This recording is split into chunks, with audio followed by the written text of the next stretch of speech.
Chiamaka felt her heart drop to her stomach. She had feared it would come to this. She had known deep down that Chuka's help would not come without a price. But hearing it spoken aloud made her stomach churn. Once upon a time, in the city of Nsuka, there lived a young woman named Chiamaka. She was the kind of woman whose kindness radiated from her like sunlight, warming those around her. She wasn't from a wealthy family, but her family was comfortable enough.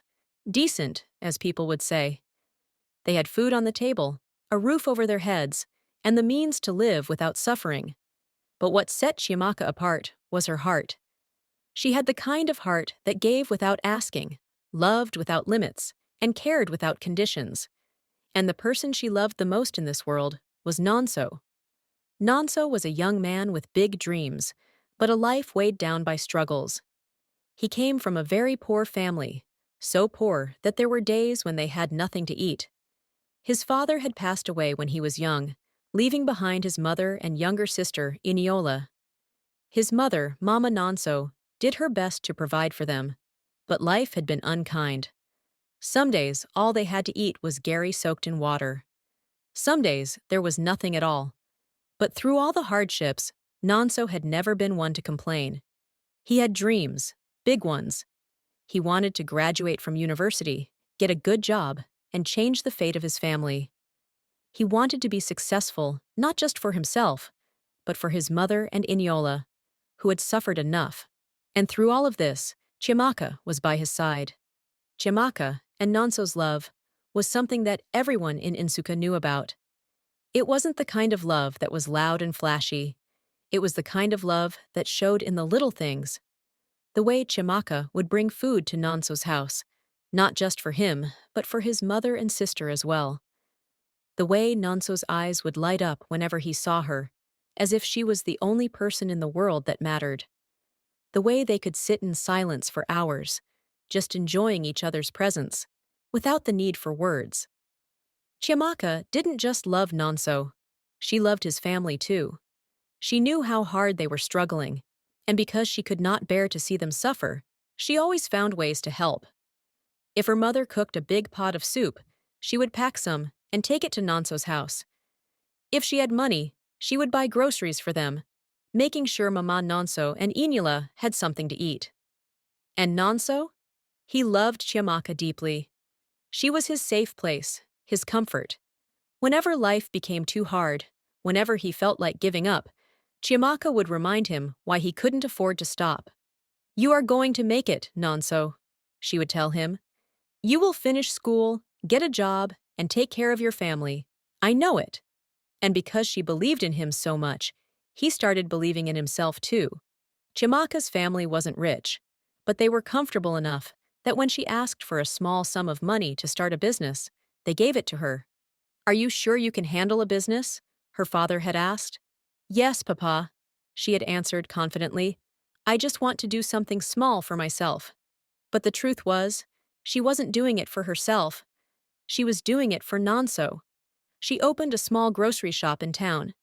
Bit by bit, her business started growing, and the money she made, she used it to support Nonso. She paid for his last year of university, making sure he didn't drop out. She bought him textbooks, helped him pay for transportation, and even gave him money when he needed to print assignments. Nonso's mother was in awe of her. "My daughter," she would say, holding Chiamaka's hands. "I don't know what we did to deserve you, but God will bless you. Nonso cannot marry another woman while I am alive. You are his wife, nobody else." And Chiamaka would smile. She wasn't doing it for recognition. She was doing it because she loved Nonso, and she wanted to see him succeed. The day Nonso graduated was one of the happiest days of their lives. He wore his graduation gown with so much pride, looking at Chiamaka with eyes full of gratitude. "If not for you," he told her, "I wouldn't be standing here today." Chiamaka laughed. "You did the work, Nonso. I just supported you." He held her hands. "I don't know how I'll ever repay you." "You don't need to repay me," she said. "Just keep your promise. Graduate, get a job, and take care of your family." And he promised he would. When Nonso graduated, His dream of a better life should have been just beginning. But as the days passed, he struggled to find a job. The search felt like a never-ending battle against time. Every rejection was like a nail in his hope, yet Chiamaka stood by him. She continued to support him, sending money for food, covering his daily expenses, and even helping with his mother and sister's needs. Her love never wavered, and she believed in him, in the man he would become, even when he couldn't see it himself. Months went by, and just when things seemed at their most difficult, Nonso got a job offer, a great one. It was a position in a well-established company that paid well and offered benefits. It was everything he had hoped for, everything he had worked for. It seemed like the breakthrough he needed.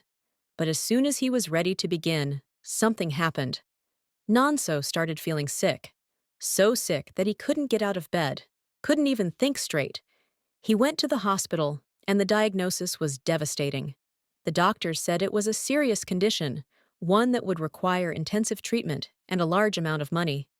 Chiamaka's heart sank as she heard the cost. They needed more money than they had ever imagined, money that no one in their families could afford. They needed 5 million naira. Mama Nonso and Iniola were equally devastated. They had always been poor, but this was beyond anything they had experienced. They couldn't help him. They didn't have anyone to turn to. Chiamaka's mind raced as she sat at his bedside, holding his hand. How could this be happening? Nonso had just found his way out of poverty, and now it seemed as if everything was falling apart. Her own family didn't have the kind of money they needed. The pain of not being able to do more for him, of seeing him so weak and helpless, broke her heart. She cried every night, wondering what to do, where to turn. She couldn't imagine losing him. She refused to. Chiamaka sat on the floor of her room, her face buried in her hands as she cried. The weight of everything, the sickness of Nonso, the growing hospital bills, the helplessness, was too much to bear. Her heart ached as she thought of how much she had already done for him and how much more she would give if it meant saving him. But now, there was no more money, and she didn't know where to turn. Just as the tears started to subside, there was a knock on the door. It was Chima, her best friend, who had been with her through so much. Chima entered the room, her face immediately registering the sorrow in Chiamaka's eyes. She didn't need to ask what was wrong. It was clear from Chiamaka's swollen face and the quiet sobs escaping her lips. "Chiamaka, what's going on?" Chima asked, sitting down next to her. "What's happened?" Chiamaka shook her head, her voice barely above a whisper. "Nonso, he's so sick. The doctors said we need a huge amount of money to help him, but we don't have it. They said we need 5 million naira, Chima. Where are we supposed to find that kind of money? I don't know what to do. I can't lose him. I just can't." Chima listened quietly, her expression somber, as Chiamaka explained everything. The job Nonso had gotten, the sickness that had followed, and the crushing medical bills they could never afford. The situation felt hopeless. After a long silence, Chima spoke, her tone carefully measured. "I understand, Chiamaka, and I wish I could wave a magic wand and make it all better for you. But there might be a way for you to get the money you need." Chiamaka turned to her, her eyes red from crying. "What do you mean?" Chima took a deep breath before continuing. "You know my cousin, Chuka. He's extremely rich. He has worked hard and made a lot of money. But he doesn't do relationships like most people. He's never wanted anything serious with any woman." Chiamaka's frown deepened. "What are you trying to say?" Chima continued. "Chuka doesn't want commitment. He's not interested in long-term relationships. So what he does is this. Whenever he meets someone he's interested in, he takes them out for a few days, for some nights, and in exchange for the time spent together, he gives them a large sum of money. It's his way of keeping things simple, no strings attached. Sometimes he'll give them 1 million naira for just a few nights." Chiamaka was taken aback. She had never heard of anything like that before. "But, just for being with him? How can he do that? Why?" "Well, he's not looking for anything deeper," Chima said. "He has no interest in commitment, and that's his way of showing affection without getting involved. He gives the money to women he likes, but it's a temporary thing. He doesn't want the complications of a real relationship. Chiamaka sat in stunned silence. She had never imagined such a thing existed. It felt wrong on so many levels, but at the same time, it was the only solution that seemed possible in the desperate situation she was facing. No, Chima, Chiamaka said, shaking her head slowly. I can't. I can't do that. I couldn't live with myself. I understand, Chima said gently. I knew you'd say that. But Chiamaka, I'm just telling you about it because it might be the only way to save Nonso. You need 5 million naira, and that's a lot of money. If you don't act fast, he could get worse. Chiamaka swallowed hard, the weight of the decision pressing heavily on her chest. I don't know what to do. I don't want to lose him, Chima. I don't want to lose him, but I feel like I'm betraying everything I believe in.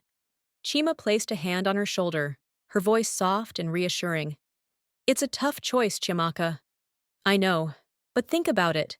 He's the love of your life, and you've already done so much for him. This might be your only chance to save him. Chiamaka's mind was spinning, torn between what felt right and the desperation of saving Nonso's life. She couldn't bear the thought of losing him. She had already sacrificed so much for him, and now she might have to sacrifice even more.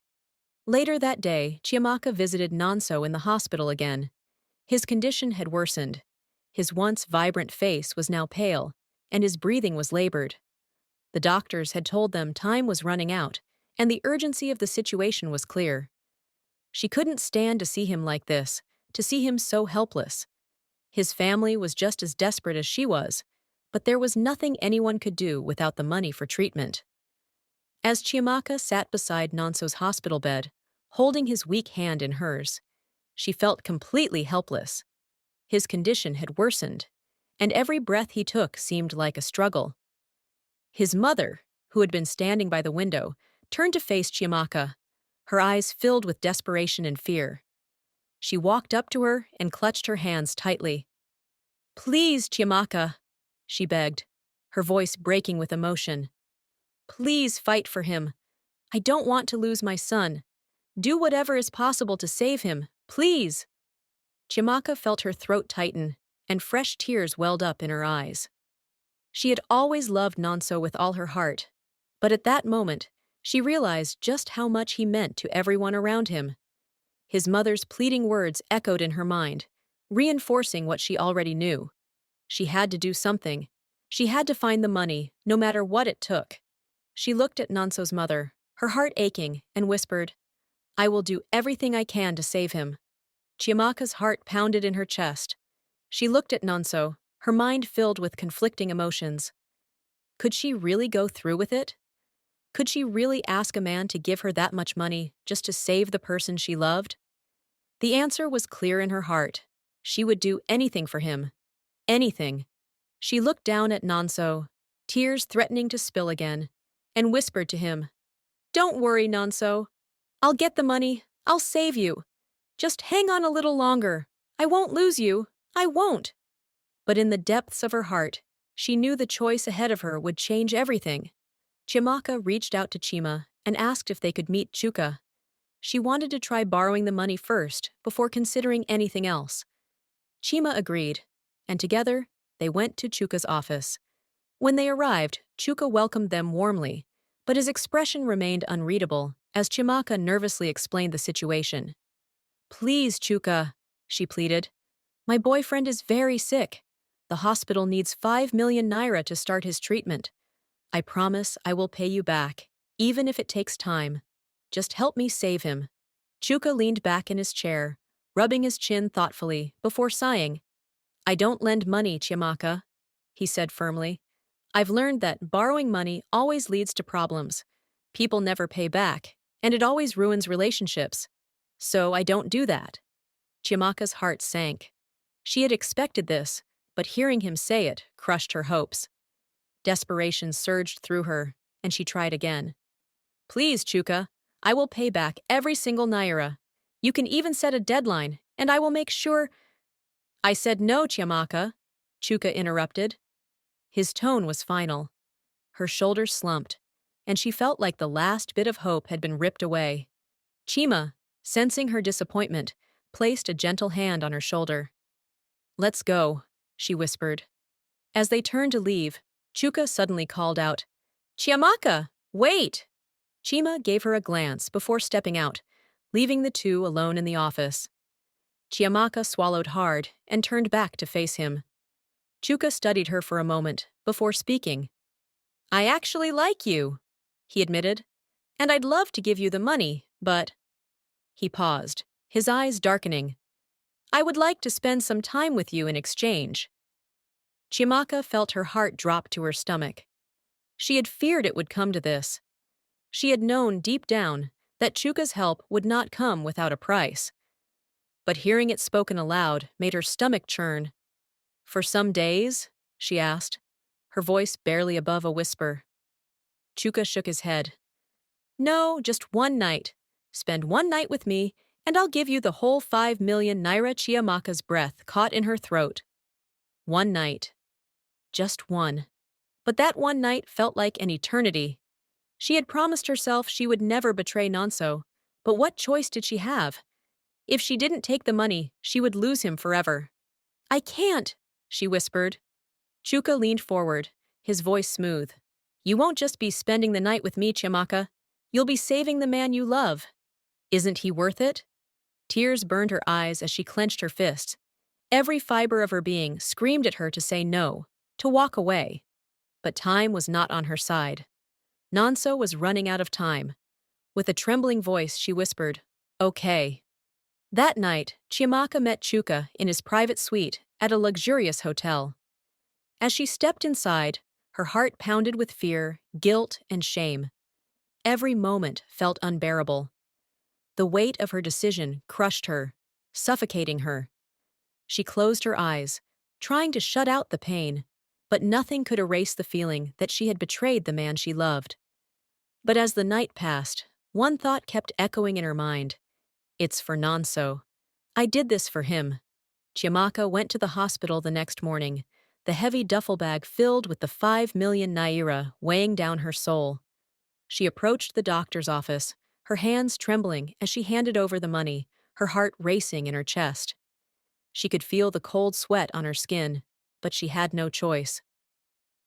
"Please," Chiamaka said, her voice barely above a whisper. "Just take the money, but don't say that I was the one who brought it. Tell him it came from a good person who heard about his story. Please, just help him." The doctor nodded solemnly. He agreed to respect her wishes, telling her that they would proceed with the treatment right away. Chiamaka watched as the doctor made arrangements for Nonso's treatment. She didn't stay to see him, knowing that her heart couldn't bear seeing him in that condition anymore. Days passed, and the doctors worked tirelessly to bring Nonso back to health. The treatments were costly, but they were effective. Slowly, he started to recover. His fever subsided, and his strength returned. Finally, after what felt like an eternity, Nonso was discharged from the hospital. He was weak, but he was alive. He was going to be okay. However, in the process of healing, Nonso had lost the job opportunity he had been so excited about. The company had moved on without him, unable to wait for his recovery. He was devastated, but he was grateful to be alive. A few months later, though, Nonso received another job offer. It was even better than the first one. The position had a great salary, and the company was known for its stability and growth. Nonso was overjoyed. He and Chiamaka celebrated together, their dreams of a future taking root once again. They began talking about marriage, about building a life together, about everything they had always wanted. But despite the happiness that filled their lives, Chiamaka could not shake the weight of her guilt. Every time she looked at Nonso, the memories of that night with Chuka came rushing back. The feeling of betrayal gnawed at her every waking moment. The guilt she carried was unbearable. She could no longer look at Nonso without feeling like a fraud. He loved her so deeply, trusted her with everything, but she had kept such a monumental secret from him. She hadn't been able to bring herself to tell him the truth. The lie was eating her alive. How could she marry Nonso? How could she promise him forever when she had betrayed him in the worst way possible? It wasn't just the guilt of what she had done, it was the fear of losing him. If he found out, would he ever forgive her? Would he still love her? How could she continue down this path of happiness when the truth, the one thing that could destroy everything, was still buried deep inside her? She had saved him, but she wasn't sure if she could save their relationship from the guilt she felt. No matter the consequences, she had to tell Nonso. One evening, after gathering all her courage, she went to his house. Her hands trembled as she knocked on his door. When he opened it, she could see the love in his eyes, the love that might disappear forever once he heard what she had to say. Nonso, she started, her voice shaking. I have something to tell you. He could see the pain in her face. What is it, my love? He asked. She took a deep breath, fighting back the tears. It's about how your hospital bills got paid. Nonso's expression darkened. What do you mean? Chiamaka felt her knees weaken. She looked down, unable to meet his gaze. I did something terrible, she whispered. I was desperate. I didn't want to lose you. I didn't know any other way. Chiamaka, he said, his voice firm. What did you do? Tears spilled down her cheeks as she finally admitted the truth. I spent a night with Chuka. He said he would give me the money in exchange for one night. I refused at first, but you were dying, Nonso. I couldn't let you die. I had no choice. The silence that followed was deafening. Nonso's face twisted in disbelief. His hands clenched into fists, his jaw tightening. His eyes burned with betrayal. You! What? His voice was low, dangerous. Chiamaka sobbed. I didn't want to do it, Nonso. I swear I didn't. But I was running out of time. I thought, stop! He shouted, making her flinch. He took a step back, shaking his head in anger and disbelief. You gave yourself to another man? You betrayed me? I did it to save you, she cried. If I hadn't, you wouldn't be standing here right now. Your mother, your sister, me. We all would have lost you. Nonso let out a bitter laugh. So, in your mind, that justifies what you did? You thought I would be grateful? He scoffed. Chiamaka, you were mine. Mine. How could you let another man touch you? She fell to her knees, sobbing. I was desperate. I didn't want to lose you. Well, congratulations, he spat, his voice full of venom. You didn't lose me to death. You lost me to betrayal. Get out. Nonso, please, she pleaded. I love you. I did it because I love you. But he wouldn't hear another word. He turned away from her. Leave, Chiamaka. I don't want to see you again. For days, Chiamaka tried to reach out to him. She called him over and over, but he never answered. She went to his house, but he refused to see her. Desperate, she went to his mother, hoping she would help. When she arrived, Nonso's mother was already aware of everything. Please, Mama, Chiamaka begged, kneeling before her. I had no choice. You know he would have died if I hadn't done it. Please help me. Talk to him. Nonso's mother sighed deeply, her eyes filled with sadness. Chiamaka, she said gently, I won't lie to you. I understand why you did it. I know my son would have died without that money. But you should not have done it. Chiamaka sobbed harder. I didn't know what else to do. I know, his mother said, wiping a tear from her own eye. But this is something that cannot be undone. I don't know how to help you, my dear. You made a decision that changed everything. But Mama, his mother shook her head. Nonso has made his decision. He doesn't trust you anymore.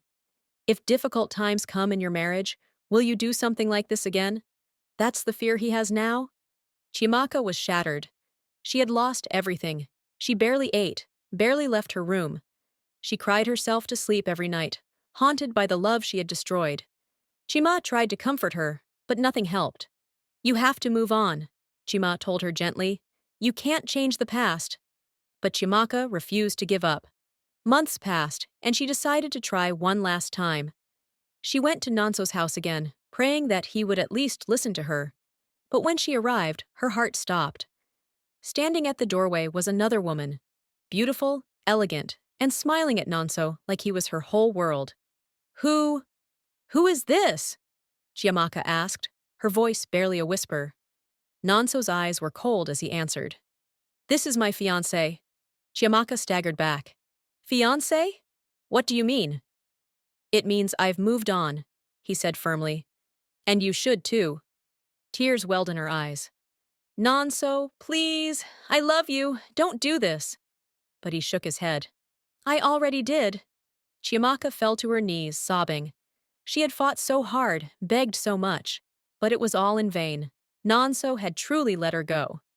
Meanwhile, Chuka hadn't thought about Chiamaka since that night. Until one day, when he casually asked Chima about her. How's your friend? He asked. And her boyfriend? Did he make it? Chima hesitated before sighing. Yes, Nonso survived. But when he found out how she got the money, he broke up with her. He won't even speak to her anymore. For the first time in a long time, Chuka felt something unexpected. Guilt. He was not the kind of man who cared about women beyond a few nights of fun. But hearing this, knowing that Chiamaka had truly loved Nonso, that she had sacrificed everything and lost it all, it left an unsettling feeling in his chest. He had thought she was just another woman willing to trade herself for money, but now he realized she had done it for love. And now she had nothing. For the first time in his life, Chuka regretted something he had done. Chuka had never been a man to dwell on emotions. But hearing Chima's words about Chiamaka, how she had sacrificed everything for love, how she had chosen honesty even when she could have kept her secret, left him deeply shaken. He sat alone in his office that night, replaying everything in his mind. She could have kept it a secret, he thought. Nonso would have never known, and they would have lived happily. But instead, she chose to tell him the truth, knowing she might lose him. That kind of honesty, that level of integrity, was rare. It touched something deep inside him. And for the first time in years, he felt guilt. The next day, he approached Chima again. I want to see Chiamaka, he said. Chima hesitated. I don't think that's a good idea, Chuka. She blames you for everything that happened. She won't want to see you. I understand, he said, but I need to try. I need to tell her that I'm sorry. When Chima relayed the message to Chiamaka, she refused at first. Why would I want to see him? She said bitterly. If not for him, I wouldn't have lost Nonso. He's the reason I'm suffering. But after days of thinking, she reluctantly agreed. Maybe she needed to face him. Maybe she needed closure. Their meeting was quiet at first. Chuka sat across from her in a small cafe, watching her as she stirred her drink absent-mindedly. I'm sorry, Chiamaka, he finally said. She didn't respond. I know you blame me, he continued. And I don't blame you for that. I never thought about what you were going through. To me, you were just another woman who needed money, and I had no idea how much it would cost you.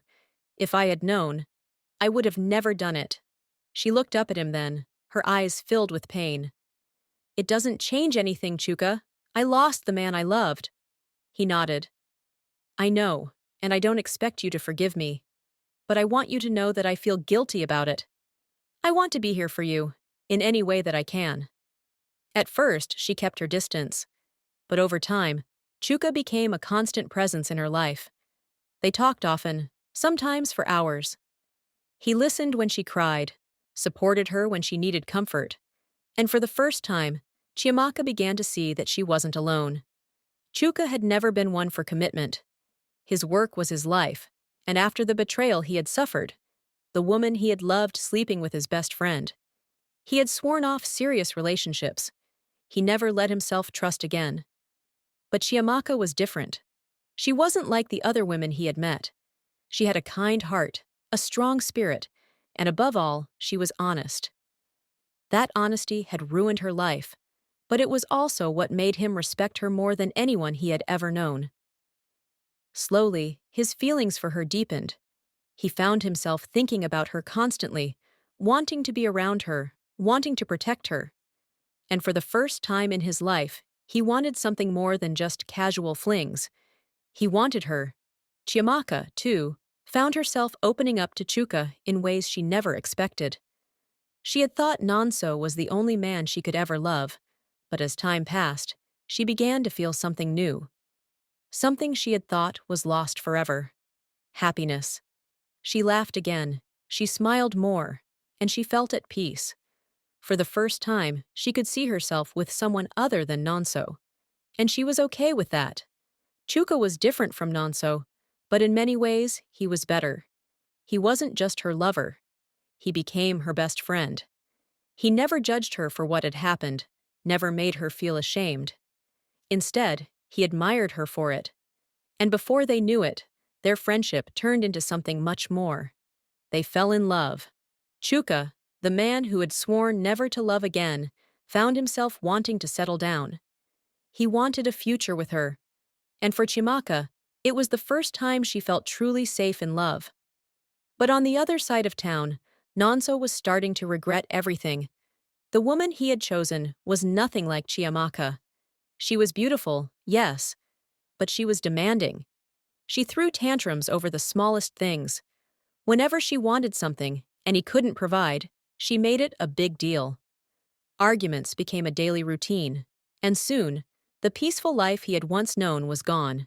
It wasn't long before he started to miss Chiamaka, the way she supported him, the way she understood him, the way she never asked for too much. One night, after another heated argument with his fiancée, he picked up his phone and dialed Chiamaka's number. She didn't answer. He tried again. Still nothing.